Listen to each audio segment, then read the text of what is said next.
It is Saturday, April 29th, 2023. Welcome to Veda. Okay, I'm going to make one more attempt to move the entertainment center without moving the TV first. So I've got a bunch of different sliders here, and I've got a handle. If I can find a secure place to put this that will also allow me to lift it, well, wish me luck. After that, I might try to borrow a hoe and see if I can just get it under there, and I can lift it up enough to get these things under there. Well, I wish I'd thought of this last night so the drill could already be charged, but while it's doing that, one change I've already made here, well, this part isn't a change. I have long since made it so that the extension cord comes out the front because sometimes the devices freeze up and I have to unplug them, and I don't want to have to turn the power bar off, because then I'd turn a bunch of other things off and possibly have to reset things. Actually, I think this isn't plugged in there, but that doesn't matter. Well, this is what the plug looks like. So yeah, that's, you see how much space there is there? So little that I can't even fit the camera there. So I bought this power bar, and as you can see, it has two USB ports, which is good because the one adapter and the one that's arriving in the mail today both take USB. So in the meantime, I should clear this of stuff that could fall if the thing gets tilted. Where's my other hand? Something's in my other hand that's interfering. Well, I've managed to move it a little bit here. I think I might have moved it enough that I can tilt it. Oh, sure, now the light doesn't go on. Haven't added a handle yet. Might not. We'll see. Check it out. I might still do some stuff, but I can access the back now. Good. And you notice the audio extractor does have a stereo out jack and this cable. I think I'll try it this, maybe then the hiss will be gone. And I've unplugged the left and right cables from the HDMI adapter here. You know what? These are a bit short, so I'm going to use the gender changers and connect them to here. So now, the acid test. If I switch on, will there still be a hiss from up there? And maybe I should turn the fan off.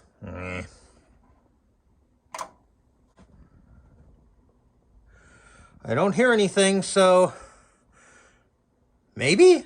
And now I'm not getting any audio here. It's, yeah, it might actually be good. I'm not sure I want to hear this song. Well, reconnected to here, and can you hear the hiss? How about now? Yeah, I might just have to turn the audio off in between, or maybe I won't need those connectors if I have the 5.1. We'll see. It's working, and I better stop this before it gets me copyright flagged. Now I just need to remember that I put the remotes up here. Looks like I didn't need this, but I'm gonna keep it up here until I'm definitely done with everything. Mail call!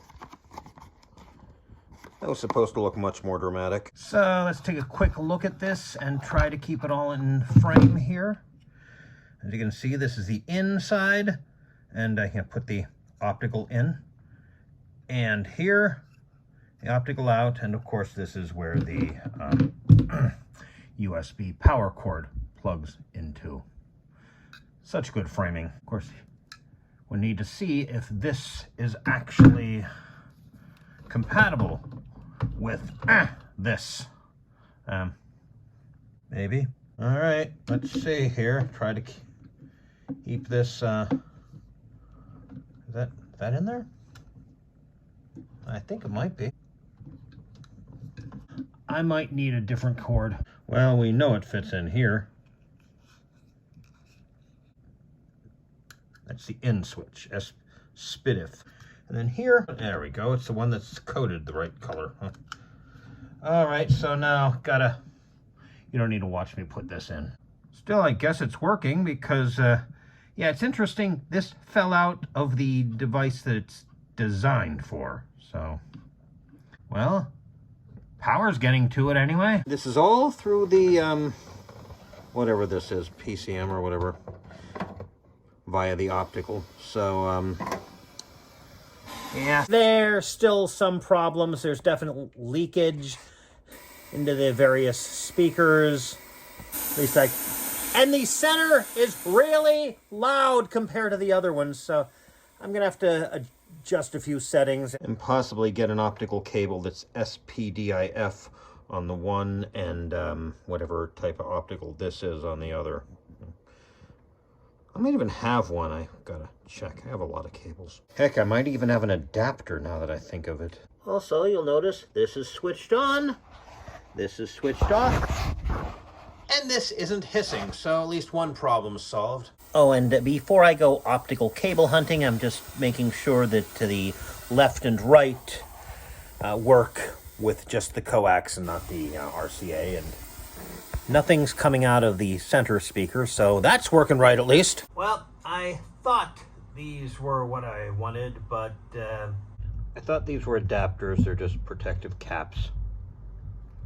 I still have a few more places to look. I might have the right kind of cable or adapter, or I might have to take a trip to Best Buy and this time hopefully find what I'm looking for. But I have finally watched the first 4 episodes, so half the first and thus far only, though second season is coming, of Heartbreak High. And I initially wasn't sure I'd be able to make it to the end of episode 2. Fortunately, about 3/4 of the way through episode 2, I finally got the hang of it. I think it is a little difficult at first because a lot of characters introduced and we don't really know much of their motivations. I kind of wondered, hey, this guy's a jerk. This person's also a jerk. Oh, now they're being a jerk again. And yeah, it's not very info dumpy for the most part. We slowly learn about the characters' motivations and pasts and whatnot, and as I said, there are a lot of characters. Of course, there's one specific character that was the whole reason I watched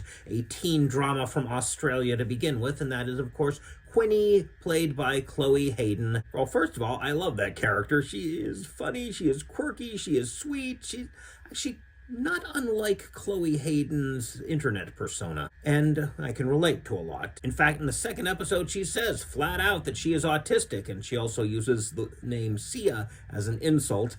Of course, all autistic people are different, but I mean, I can definitely understand stimming. I mean, my stimming is usually, well, I sing or hum or often joints or sometimes clicking, you know, not usually stuff with my hand. Well, maybe sometimes fiddling with my hands, but well, gee, we're different. The fact that I might do something different than somebody else, wow. Also, I sensory overload. I don't tend to get that at a restaurant, maybe at a party, sometimes at Walmart. It really depends. It's often the lights. So I think that also has to do with my recent cataract surgery, making my eyes, I don't know if they're more light sensitive or just more light sensitive than they've been in a long time. So what was normal light at one point seems like more because it's been so long. And you also, I mean, I have trouble picking up on clues or cues or whatever, and often if somebody says something, I don't necessarily, I sometimes take things literally. I've gotten better at that over the years, but I